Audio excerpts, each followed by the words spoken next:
Voilà, aimables téléspectateurs, nous vous disons merci pour la fidélité que vous ne cessez d'accorder à votre émission Grande Analyse. Grande Analyse, cette émission qui vous donne tout sur l'actualité en République démocratique du Congo. Vous nous suivez partout à travers le monde. Vous êtes à Paris, vous êtes à Ottawa au Canada, vous êtes aux États-Unis et pourquoi pas chez moi dans le bas fleuve, à Tchela, à Madouda et ceux qui nous suivent depuis Ngandajika, ceux qui nous suivent à Kikwiti ou à Kenge ou à Kwilu, nous vous disons merci parce que quand vous suivez nos émissions, vous ne manquez pas de nous écrire.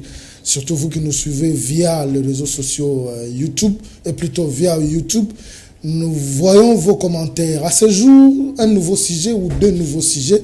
Nous parlons de ces sommets qui a eu lieu à Saint-Pétersbourg, en Russie, les sommets Russie-Afrique, où plusieurs propositions ont été faites pour renforcer le lien entre la Russie et les pays africains.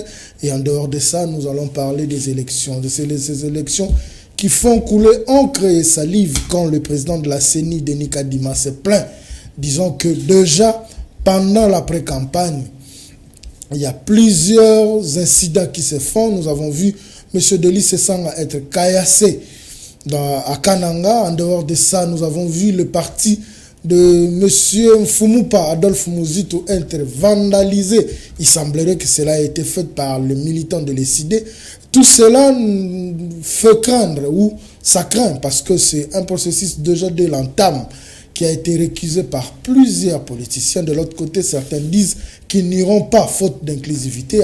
Alors, tout ce qui suit ce processus nous laisse toujours à poser des questions. On se demande si réellement nous allons atterrir en douceur. Parce que si le décollage ne s'est pas fait en bonne et due forme, nous nous demandons si nous allons atterrir en douceur. Sur ce plateau, j'ai un invité, c'est un analyste politique, mais économiste aussi de formation. C'est avec lui que nous allons essayer de partager ce plateau. Il va nous donner les avantages de ces sommets Russie-Afrique. Il s'appelle M. Steve Kabassele. Je m'en veux déjà le dire bonjour. Bonjour, M. Steve. Bonjour, monsieur le journaliste Alain. Comment vous allez? Ça va bien, merci, et vous? Oui, tout doucement, Dieu fait grâce. Mais avant d'entrer dans le vif de notre sujet, hier, la République démocratique du Congo a commémoré le génocide vécu en République. Nous avons vu le président de la République s'est déplacé à la place des évolués où il devait déposer une gerbe de fleurs. Après ça, il y a certaines victimes qui ont eu à témoigner. Nous avons vu cette peine que toute l'assistance dans la salle avait. Nous avons vu des gens pleurer parce que ce qui se passe à l'est de la République démocratique du Congo est atroce. En tant que Congolais, qu'est-ce que vous pouvez dire? Oui, ce que je peux dire quant à ça, c'est quelque chose qu'on a entendu depuis longtemps. Il y a eu des massacres 20 ans passés pour la première fois. On va commémorer ces victimes de violences issues de la guerre de l'Est.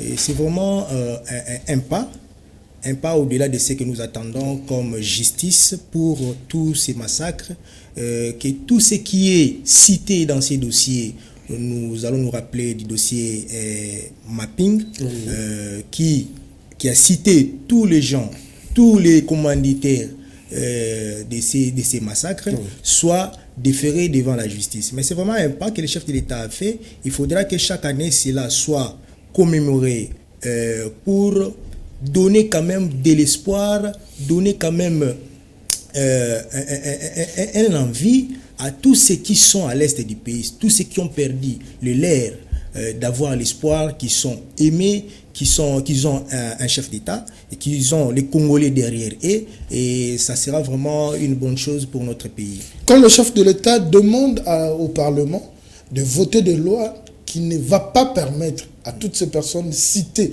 dans le tuerie ou dans ces massacres à briguer des postes de responsabilité, est-ce un ouf de soulagement pour cette population meurtrie à l'est de la République? Tout à fait, c'est un ouf de soulagement. Moi, j'aimerais que cela soit fait déjà avant le vote de la loi électorale, parce que déjà, à ce stade où nous sommes, la loi électorale a été déjà votée, et je pense que parmi les commanditaires de cette guerre, certains vont manifester leur désir de postuler comme députés nationaux, comme députés provinciaux, pourquoi pas à la présidence de la République. Cela devait être fait peut-être avant, mais qu'à cela ne tienne, il faudra que l'Assemblée nationale puisse statuer à travers une loi pour aider ou mais contraindre tous ces gens qui ont été cités sur ces massacres ne puissent pas briguer un mandat législatif ou présidentiel dans notre pays.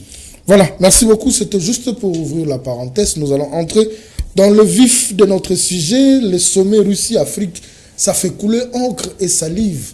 C'est vrai que la Russie fait partie de l'Europe, mais les Russes sont très catégoriques par rapport au fonctionnement des Occidentaux sur les pays africains.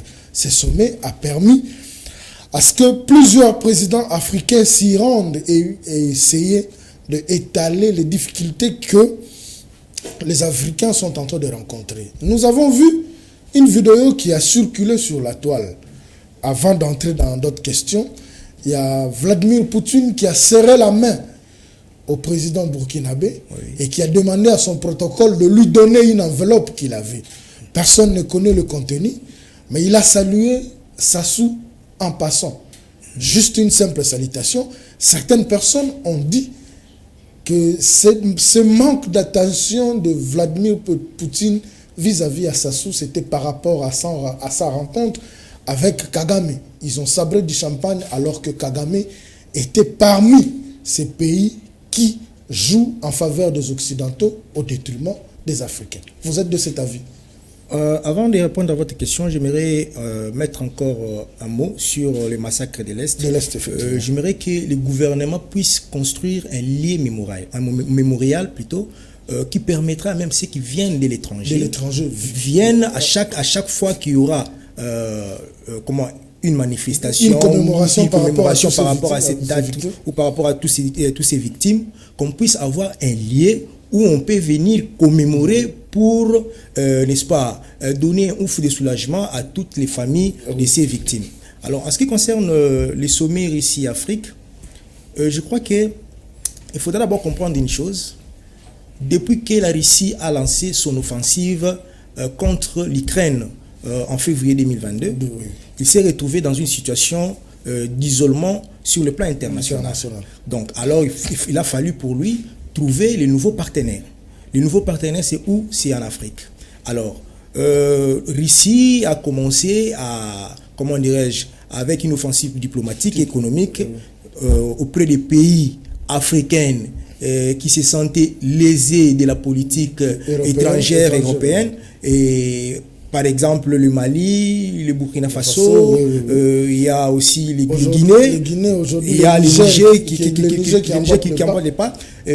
Avec ça prouve à suffisance que les Africains en ont marre avec les Européens. Alors, en ce qui concerne le sommet, il y a eu le président qui sont proches des Occidentaux, des impérialistes, par exemple Macky Sall, il y a le président comorien, le président Denis Sassou Nguesso du Congo-Brazzaville, qui ont voulu peut-être démontrer à la face du monde qu'ils sont des bons élèves des Européens. Alors, à son tour, le Burkinabé, le capitaine Traoré Ibrahim, qui s'est dit qu'il ne fallait pas se voiler la face. Il fallait pas continuer à être marionnette des impérialistes à partir du moment où l'Afrique, qui est riche sur le plan sous-sol, mais son peuple continue à mourir pauvre. Et c'était à ce stade-là que Poutine a jugé que le capitaine Traoré avait la bravoure de dire la vérité en face de ces vieux loups. Ce sont des chefs d'État qui ont de l'expérience, qui ont vraiment de l'expérience en politique nationale et étrangère. Et c'était vraiment la bravoure que Poutine a pu s'allier en face de ses homologues. Mais quand Macky Sall a cherché à le recadrer, vous ne pensez pas que c'est cette guerre-là entre les anciens présidents et cette jeunesse qui se lève en Afrique? Nous prenons le cas d'Ibrahim Traoré, on prend le cas de Doumbouya, on prend le cas d'Assimi Goïta au Mali.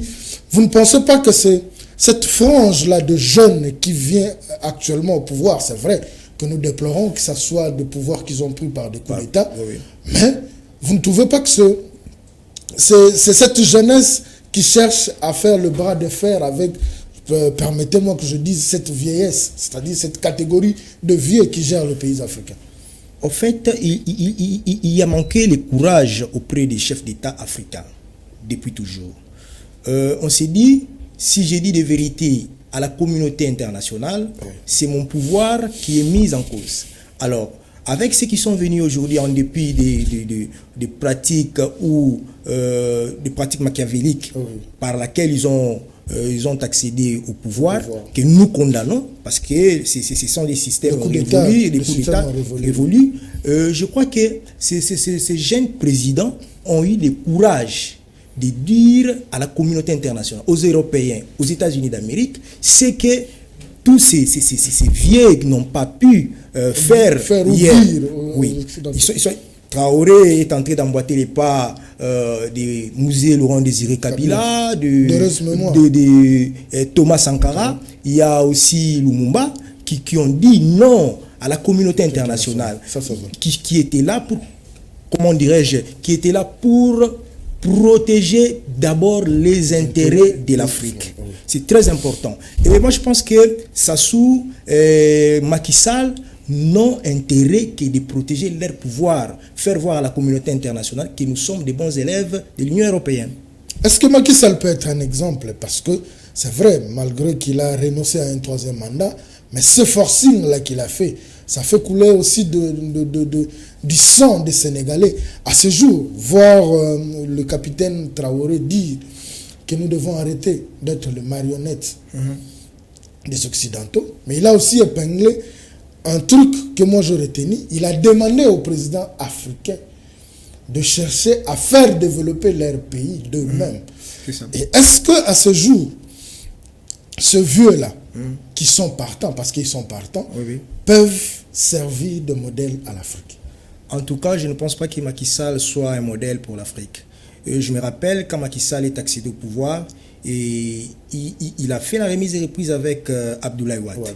Et Wade est allé là où Macky Sall résidait pour les saluer et les féliciter.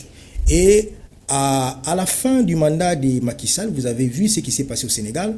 Il y a eu un bras de fer entre la population qui était pro l'opposant qui était malmené par Macky Sall. Et du coup, ce n'était pas un cadeau que Macky Sall a fait au peuple sénégalais. Dire que non, voilà, je ne vais plus briguer le troisième mandat, ce n'était pas un cadeau. Il y a eu pression sur lui et, fin de compte, il a cédé. Et je crois que Macky Sall n'est pas un modèle, ni Sassou ne sont pas des modèles. Moi, j'étais petit, je connais Sassou, président de la République.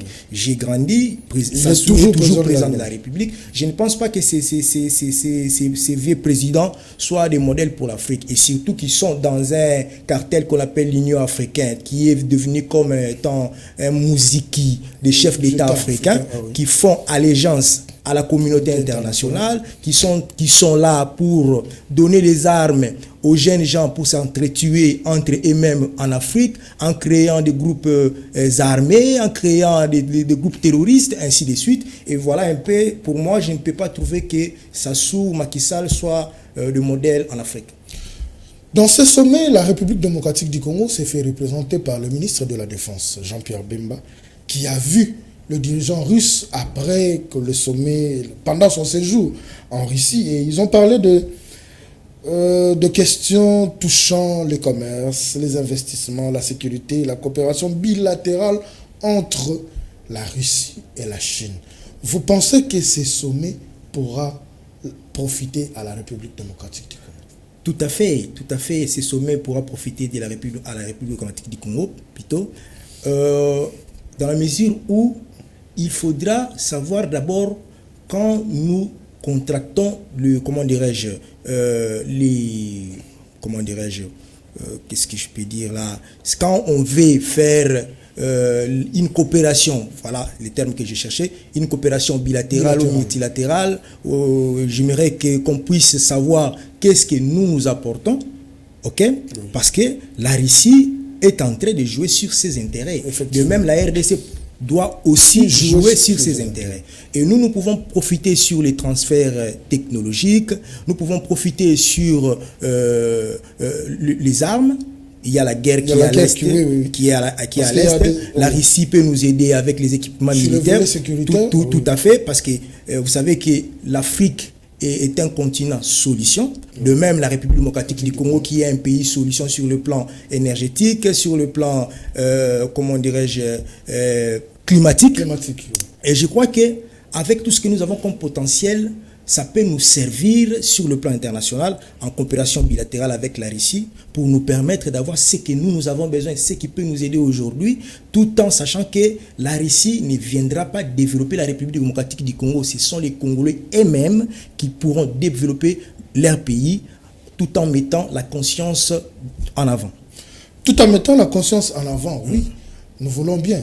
Mais à ce jour, nous avons plusieurs partenaires. Oui. C'est vrai que la Russie en fait partie, mais actuellement, les Occidentaux ou la communauté internationale, quand vous rivez votre regard vers la Russie, d'office, vous créez des ennemis.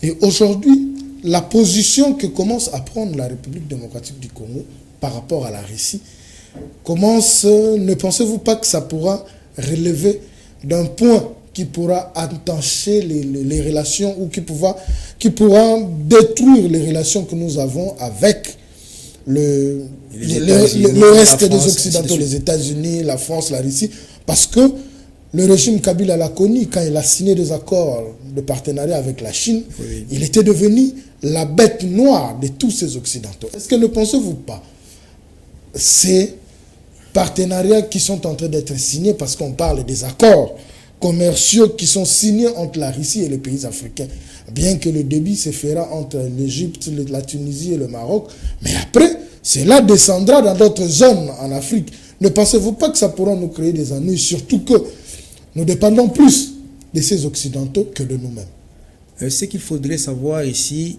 est que la République démocratique du Congo est un pays souverain et indépendant. De un. De deux, lorsque le président Félix Tshisekedi est accédé au pouvoir, il a fait une tournée en Amérique, en Europe. C'était pour chercher les partenariats, chercher les investisseurs. Et au finish, personne n'est venu. Personne n'est venu.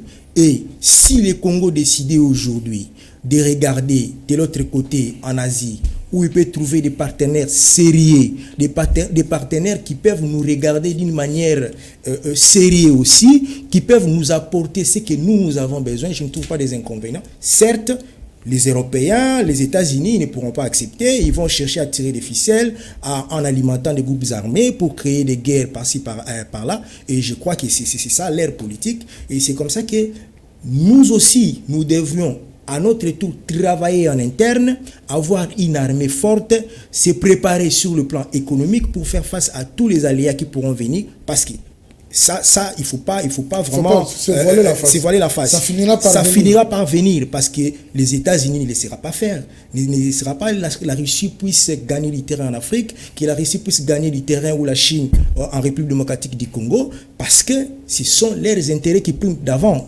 que ce soit la France. Et je crois qu'il faudra que la République démocratique du Congo puisse travailler à arrache-pied. D'abord, former une armée forte, avoir une police moderne, constituer une économie efficace, avoir des réserves pour faire face à tous les aléas qui pourront venir après ou demain ou après le lendemain. Oui, vous avez parfaitement raison dans ce que vous dites. Mais les Russes aussi ne viennent pas pour les intérêts des Congolais. Ils viennent aussi pour leurs propres intérêts. Tout à fait. Alors, quelle est la position que la République démocratique du Congo doit prendre? C'est vrai que la Russie nous a tendu la main, mais ce n'est pas un cadeau. C'est-à-dire que ce sont des accords, parce qu'on parle de la création d'une zone de développement commercial, de partenariat social pour la mise des réseaux entre les chefs des entreprises mondiales, les responsables gouvernementaux et les entreprises, puis le média. Alors, quelle est la position que la République démocratique du Congo doit prendre? C'est vrai que nous prenons d'abord la République démocratique du Congo en aparté, mais aussi l'Afrique en général. Vous savez, il y a des pressions de la communauté internationale sur tous les pays qui sont en train de soutenir la Russie, parce qu'il faudrait savoir qu'il y a certains pays africains qui sont ralliés directement à la Russie.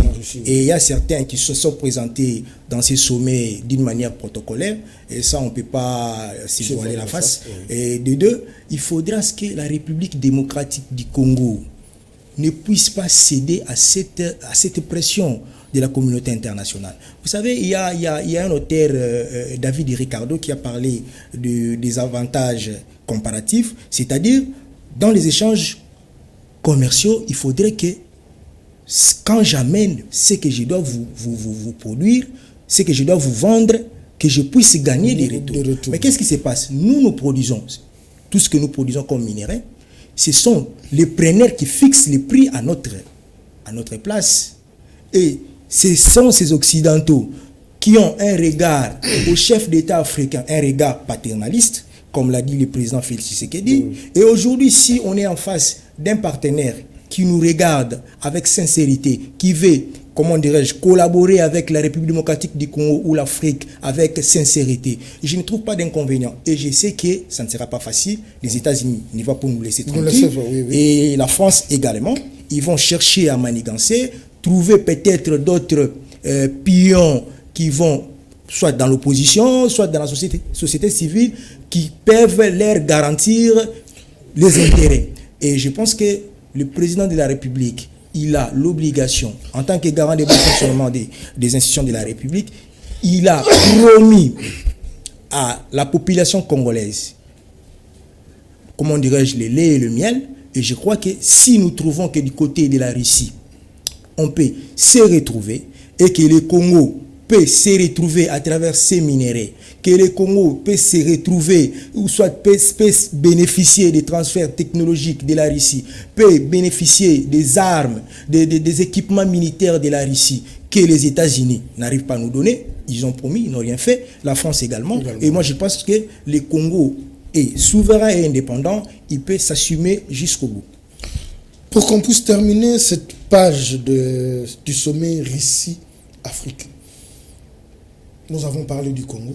Oui. Mais quelle est l'attitude que les Africains doivent avoir? C'est vrai, aujourd'hui, je dirais que les Africains sont partagés. C'est vrai que le président du Congo-Brazza était présent. Le président Macky Sall était présent. Mais si c'est la France qui doit parler, je pense que le Congolais, le président du Congo-Brazza et le président du Sénégal entendront plus la voix de Français que celle de Russes. Alors, quelle est la position que les Africains doivent prendre en suivant aussi le discours d'Ibrahim Traoré? Vous savez, les Africains doivent d'abord être solidaires. C'est la première des choses. Ils doivent mettre de côté les intérêts égoïstes, les intérêts privés. Donc nous devons revenir dans la logique de Muammar Kadhafi. Tout à fait. Ils doivent mettre de côté les intérêts privés. Et si vous regardez, Sassou, Macky Sall, le président comorien, le président de la Guinée-Bissau, ce sont des gens qui sont en train de voir premièrement leur pouvoir. Protéger mon pouvoir. Si j'ai fait ça, demain ou après-demain, ils peuvent manigancer de loin pour me mettre de côté. Alors, je pense que les Africains ont l'obligation d'abord de mettre en tête que ce n'est pas la Russie, ni la Chine, ni les impérialistes qui viendront développer l'Afrique. Ce sont les Africains eux-mêmes. C'est comme ça que vous allez remarquer que Ibrahim Traoré a dit une chose, qu'il faudra qu'au prochain sommet, que les gens ne viennent pas seulement attendre de la Russie les céréales ou les aides, ainsi de suite. Il faudra que les Africains eux-mêmes aient la capacité d'autosuffisance alimentaire. Vous comprenez un peu? Et ce n'est pas la Russie qui viendra les faire, c'est nous-mêmes les Africains, nous-mêmes les Congolais qui devons travailler arrache-pied pour arriver à être forts et à être respectés en face de tous les autres pays du monde. Il est temps que les Africains prennent conscience parce que, c'est comme venait de le dire mon invité, ce ne sont pas ces Occidentaux qui viendront développer l'Afrique. Tout ce qu'ils nous donnent comme argent, c'est comme un prêt. Et quand quelqu'un vous prête, en retour, quand vous devez payer avec des intérêts. Je pense que ce sommet a servi à ce que nous puissions vivre ou sentir cet esprit, cet nouvel esprit africain de jeunes présidents. C'est vrai que je l'ai dit ici tantôt, nous déplorons de la manière dont ils ont pris le pouvoir, mais nous apprécions ce courage. Parce que parler aux tribunes, sur une tribune où il y a plusieurs chef d'État et parler au nom des Africains, chercher à faire valoir l'Afrique, c'est quand même quelque chose à encourager. Le panafricanisme. Chapeau bas au capitaine Ibrahim Traoré. C'est vrai qu'il n'est pas congolais, mais il est africain et il vante les sangs africains. Ce sont des personnes comme ça que nous voulons. Plus de 25 000 candidats pour 500 sièges. Les élections de décembre 2023, on en parle dans cette émission. Plus de 25 000 candidatures pour 500 sièges. La moyenne serait de 50 candidatures par circonscription. Yangonde et Salibiso, 25 000. Est-ce normal? La CENI elle-même reconnaît que ça, c'est le top des tops. Depuis que les élections ont eu lieu en République démocratique du Congo, c'est pour la première fois qu'on atteint plus de 20 000. Donc, c'est estimé à 20 à 25 000 candidatures. Qu'est-ce que vous pouvez dire? Oui, c'est selon le président de la CENI, les 25 000, c'est un record. Depuis qu'on a commencé avec cette histoire des élections en République démocratique du Congo, la question qu'il faut se poser, pourquoi tout le monde veut devenir député? Voilà, c'est la grande question qu'il faut se poser. C'est ça la problématique. Et j'aimerais présenter ça à des volets. Oui. C'est-à-dire les gens qui vivent ici, au Congo, et ceux qui viennent de la diaspora. Oui. Je commence avec ceux qui viennent de la diaspora. Vous savez, vous vivez en Europe, vous vivez en Amérique, vous avez un job, mais qui n'est pas décent. Vous gagnez de l'argent, vous vous dites que moi j'ai étudié, mais ici, ce que j'ai fait comme travail, en tout cas, ça ne me plaît pas. Et j'ai l'opportunité d'avoir les moyens, je peux m'organiser, acheter des t-shirts, disposer des moyens pour convaincre la population. Nous savons comment est-ce que ça se passe ici au Congo. Ils viennent comme ça, n'est-ce pas? Moins sont ceux qui sont votés par conviction. Tout à fait. Oui. Ils viennent comme ça, et surtout si il était déjà dans les milieux musicaux, son nom est connu, ainsi de suite. Il vient. Dédicace sur dédicace. Je vais tenter ma chance et peut-être que je pourrais être élu, parce que nous avons connu tant de la diaspora qui sont devenus députés. Alors, moi je crois que ils viennent non parce qu'ils ont besoin de servir le peuple. Ils ne viennent pas parce qu'ils ont besoin de servir la nation, mais ils viennent peut-être parce qu'avant, il y a eu ceux qui sont venus, ils sont devenus députés, ils se sont construits des maisons. Peut-être s'il était en Europe, il ne pouvait pas construire une telle maison. Et moi aussi, c'est mon tour, je dois venir tenter ma chance. Et à ce qui concerne ceux qui vivent ici au Congo, vous savez, il y a tant de personnes qui ont fini leurs études sans trouver de l'emploi. Et qu'est-ce qui s'est dit? Ok, je vais me plonger dans la politique. Il adhère dans un parti politique. Nous savons tous, adhérer dans un parti politique, c'est pour la conquête du pouvoir à tous les niveaux. À tous les niveaux. Et je crois que si j'ai de la possibilité d'être aligné comme candidat au sein de mon parti politique ou être candidat indépendant, et je crois que je vais tenter ma chance aussi également, avoir les moyens de battre campagne et se faire élire pour avoir les palissades, bénéficier des avantages visibles et invisibles de l'Assemblée nationale et profiter de la vente des motions alimentaires. Nous connaissons comment ça se passe ici au Congo. Et c'est tous ces histoires qui poussent surtout les jeunes aujourd'hui de postuler, devenir député, d'accéder à la politique, ainsi de suite. Et moi, je crois que 25 000 pour 500 sièges, en tout cas, vraiment, ça sera une bataille qui ne dira pas son nom. Que le meilleur gagne. Que le meilleur gagne, oui, mais en suivant un de nos élus de la ville de Kinshasa, qui a dit lors d'une émission dans une chaîne de la place, il a dit, je vais répéter ce mot à Lingala, ebele na ndenge toza na l'Assemblée nationale tokozonga te parce que musala o tokendaki kosala tosali yango te. Donc eux-mêmes, ceux qui sont à l'hémicycle aujourd'hui, savent qu'ils sont peu à être réélus parce que ils savent que la mission qui leur a été confiée par la population, ils ne l'ont pas fait. Alors s'il y a un message a lancé à la population en suivant ce que ce député national a dit. Vous pouvez dire quoi à la population? Parce que aux personnes à qui ils ont donné mandat, ils reconnaissent eux-mêmes que Moussalo Bakendela qui va salir. Ce que je pourrais dire à la population, d'abord ils doivent savoir que le rôle d'un député, ce n'est pas de lui donner un t-shirt, de lui donner un pagne, de lui donner un $20, un $10. Le rôle d'un député, c'est légiférer les textes, les lois de la République. Le rôle d'un député, c'est de faire des contrôles parlementaires au sein des entreprises publiques, à l'administration publique, ainsi de suite. Et je crois que si le monsieur que vous venez de dire a tenu de tels propos, il n'a pas menti. Sur les 500 députés qui ont été élus, vrai ou faux, en 2018, s'il faudrait peut-être compter, ils ne seront pas 10 ou 20 qui ont pu rendre à la nation un bon service. Comme le fait Lokondo qui est parti, comme l'honorable Délice Sanga qui a peut-être une tendance qui est un peu floue, mais il y a certains députés qui sont là à l'Assemblée nationale. Si vous nous posez la question, depuis que vous êtes là, si on peut vous évaluer pendant les 5 ans que vous êtes à l'Assemblée nationale, qu'est-ce que vous avez fait comme travail? Il vous dira rien du tout. Mais ils gagnent $21 000, ils ont les palissades. C'est ce qui pousse les autres qui sont à la maison de devenir aussi députés. Hier, c'était leur tour. Oui. Ils étaient à 500. Ils seront plus élus. Peut-être que ça sera mon tour. Moi aussi, je dois tenter ma chance. Et je crois qu'on ne doit pas prendre la République comme étant une histoire ou un jouet. Et tout le monde peut se réveiller et faire ce qu'il veut. En tout cas, ça serait vraiment une fois pour la population congolaise de se choisir des personnes compétentes d'abord, de se choisir des députés qui viendront pour servir la République et non servir leur famille, servir leur ventre.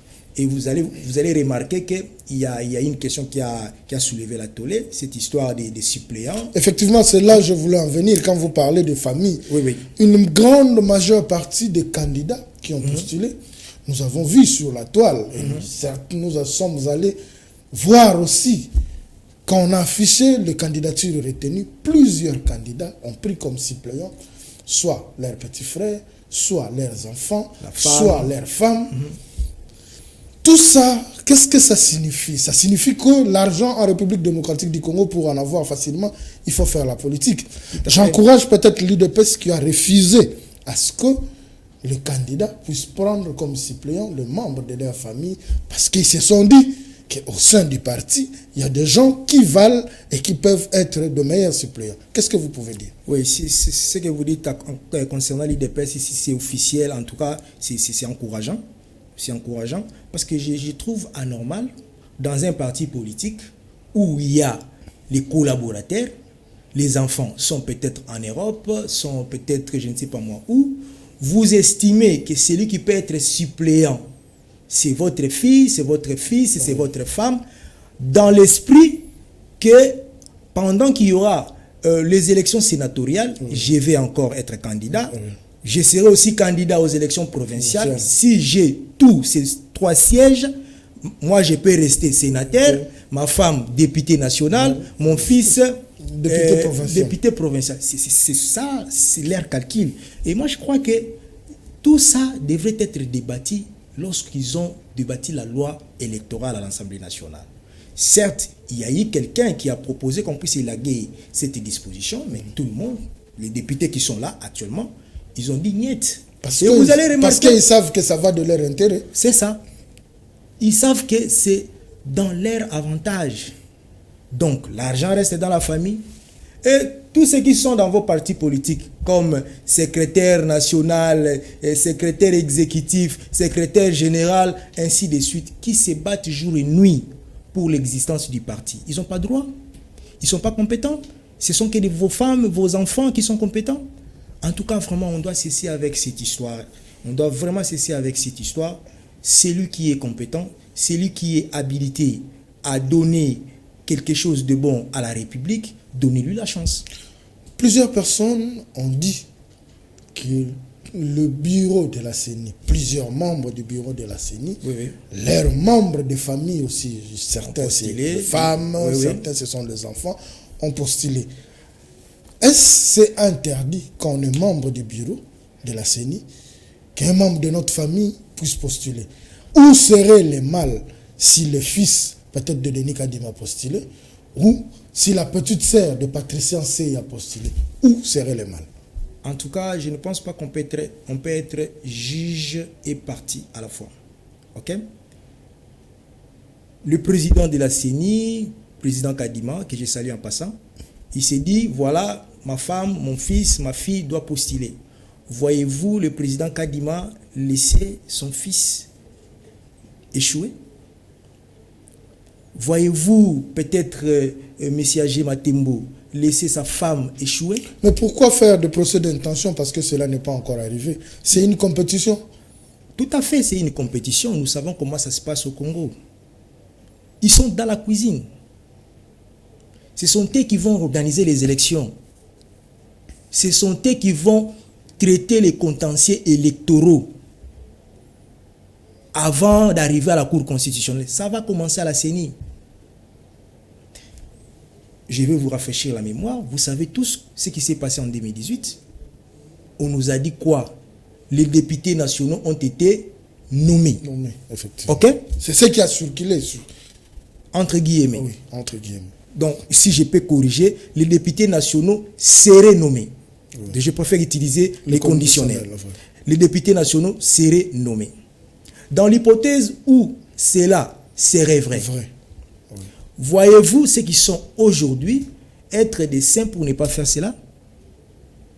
Si le président Corneille Nangaa nommerait les députés nationaux dont le mandat va finir bientôt là, oui. Et c'est lui qui est actuellement, qui laisse sa femme, son enfant, sa fille, son fils postuler, voyez-vous les laisser échouer aux élections? Je ne pense pas. Je trouve mal quelqu'un qui a dépensé son argent pour battre campagne, être élu, et que demain, il arrive, il n'est pas élu. Il n'est pas élu parce qu'il n'a pas été voté par sa base, mais il n'a pas été élu parce que la CENI ne veut pas qu'il soit élu. Mais on aura de témoins dans des centres qui on va afficher le résultat bureau de vote par bureau de vote. Est-ce que vous pensez que la tricherie pourra avoir lieu? Mais ça peut y aller. Nous sommes au Congo. Nous sommes au Congo. Nous sommes en train de tendre vers la perfection, mais je ne dis pas qu'il y a déjà la perfection. Donc tout peut arriver à tout moment. On est en train de crier sur la transparence, l'inclusivité sur les élections. Je crois que la CENI est en train de se battre. Nous disons bravo. Et nous voulons que cela aille jusqu'au bout. Ça ne sert à rien, après les élections, au lieu que des gens soient dans une fête pour applaudir ceux qui sont élus, mais ce sont des violences. Ce sont, comment dirais-je, les événements de tirs, de caillassage. Moi, je crois qu'on doit plus continuer à vivre ces événements à chaque fois qu'il y a cycle électoral, qu'il y ait cycle de violence. On doit mettre fin à cette histoire. Hier, le président de la CENI, Denis Kadima, a lancé l'électorat pour la candidature, les députés provinciaux et les conseillers communaux. C'est vrai, ça va du 3 au 20 août. Oui. Mais nous avons vu avec le député national, nous sommes allés de prorogation en prorogation. Est-ce que vous pensez que ce délai sera respecté et on n'aura pas plus de candidatures par rapport au dépôt de candidature de la députation nationale? Je crois que en ce qui concerne les délais, tout dépend de la politique de la CENI. Oui. Nous avons vu ce qui s'est passé avec la députation nationale. Et à un certain moment, la CENI a jugé bon des projets pour permettre à ceux qui ont tardé de venir, et à un certain moment, il a clôturé. Et je crois qu'on peut aller au-delà, ou on peut ne pas aller au-delà du seuil, mais ce qui doit savoir, c'est qu'il y a un nombre requis des députés provinciaux qui vont siéger à l'Assemblée provinciale, que ce soit à Kinshasa, au Katanga, ainsi de suite, dans toute l'étendue de la République démocratique du Congo. Donc il y a un nombre requis et je crois que tout le monde peut compétir, mais ce n'est pas tout le monde qui sera élu. Nous tendons petit à petit vers la fin de notre émission. Je reste dans la CENI. Le président de la CENI, Denis Kadima, s'est plaint hier lors du point de presse qu'ils ont fait, lançant l'électorat pour le provincial et les conseillers communaux. Il a dit que cette pré-campagne est désolante parce qu'il y a trop de violence. Je l'ai dit dans mon introduction. Délice Sanga Kayase à Kananga. À Kinshasa, le parti Nouvel Élan de Adolphe Muzito, vandalisé, soi-disant, par des militants de l'ICD de Martin Fayulu. Je suis dans les conditionnels, soi-disant. Alors ma question est la suivante. Si vous ne partagez pas les mêmes convictions politiques, vous devenez ennemi ou adversaire? Ou on ne le vit qu'en République démocratique du Congo? Bon, cela est peut-être ici en Afrique. Hein. Je ne peux pas dire qu'en République démocratique du Congo. Vous savez, on peut être d'une même famille, mais on ne partage pas les mêmes convictions politiques. Oui. Okay? Et je crois que tout ce qui se passe ici, je les considère comme étant les faux fuyants. Okay? Nous avons connu cela en 2006, en 2011, en 2018. Pendant que les uns s'organisent pour les élections, les autres sont en train de créer des faux fuyants pour se justifier. Non, voilà, il y a eu tricherie, il y a eu cela, ainsi de suite. Et je crois que, en ce qui concerne Délice Sanga, on a vu une vidéo qui a circulé sur les réseaux sociaux. Il a été caillassé. C'est un acte qu'on condamne. Bien que hier, il a fait un plein dans son meeting. Tout à fait. Mais le jour de son arrivée, il a été caillassé. Tout à fait. C'est ce qu'on condamne tous. Et je crois que ce qui est important ici, que tous les candidats, que tous les partis politiques, que toutes les familles politiques se mettent au travail, s'organisent pour les élections. Okay. Il y a certains qui sont en train de s'éterniser dans la distraction. Et demain, ils vont dire que non, voilà, il y a eu tricherie, il y a eu ceci, il y a eu cela. Donc, c'est le moment de travailler. Je vois le chef de l'État avec sa famille politique qui est en train de travailler, avec tous ses collaborateurs, AFDC, INC, MLC, IDPS, ainsi de suite. Mais de l'autre côté, déjà, le FCC qui a jeté l'éponge, et Martin Fayulu également. Et je crois qu'il y a peut-être ensemble, qui est resté dans la course, qu'ils travaillent pour compétir, rafler les sièges, avoir beaucoup de députés à l'issue de ces élections. Au lieu que demain, après les élections, qu'on puisse connaître des cycles de violence et qui sera inacceptable pour tout le monde. Voilà, monsieur Steve Kabasele, nous sommes arrivés à la fin. 1 minute, adressez-vous aux Congolais. Qu'est-ce que vous pouvez leur dire? Toute la situation générale, globale de la République démocratique du Congo, s'il faudra que vous puissiez lancer un message de réconfort aux Congolais, vous leur dites quoi? S'il faut lancer un message aux Congolais, et je pourrais dire que ayons la confiance en nous-mêmes. Ayons la conscience de notre pays. Nous avons que le Congo comme pays. Demain ou après-demain, je peux tenter ou avoir le désir de changer la nationalité. Mais cela ne fera pas de moi ce que je vais devenir, soit français, belge, ainsi de suite. Je reste congolais, je resterai congolais. Nous avons que ces pays que nos ancêtres nous ont légués et nous devons travailler, permettre à nos enfants et nos arrière-enfants, demain ou après-demain, de vivre les bonheurs parce que nous sommes déjà une génération sacrifiée par ceux qui ont géré les pays hier. Et aujourd'hui, nous devons accompagner ceux qui font l'effort, peut-être de faire mieux, et ça sera vraiment une bonne chose pour tout le monde. Voilà, merci beaucoup. C'est sur ce mot de M. Steve Kabasele que nous bouclons cette émission. Grande analyse d'aujourd'hui. Moi, je dirais aux Congolais de rester confiants. J'ai toujours dit à Kikongo, Kanikufu Idikia, c'est-à-dire, Boutou Atel Kimolaï, Tongo Sukanango et Tanakaka. Les Congolais veulent vivre en paix chez eux.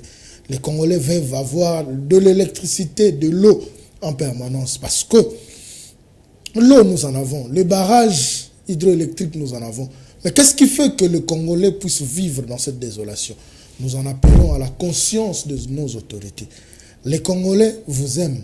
Mais prouvez aussi à suffisance que vous aimez les Congolais. Moi, ce qui m'a fait dire que les dirigeants congolais sont animés de mauvaise foi, c'est l'organisation du 9e jeu de la francophonie.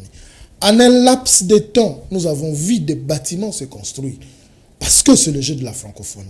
Est-ce que cette volonté-là, vous ne pouvez pas en avoir pour reconstruire la République démocratique du Congo? Si vous l'avez fait pour le jeu de la francophonie, mais faites-le pour pérenniser vos noms que vous avez eu à diriger ce pays. Je pense que c'est le message que je lance aux dirigeants, aux responsables de notre pays. Merci beaucoup à vous tous qui nous avez suivis. Merci à la grande équipe technique et vous qui nous avez pris à court de l'émission. Si vous voulez suivre l'émission du début jusqu'à la fin, allez sur YouTube, Fondation Maloua Télévision, vous aurez et cette émission et les émissions précédentes. On se retrouve demain pour un prochain numéro avec d'autres invités. Bye bye.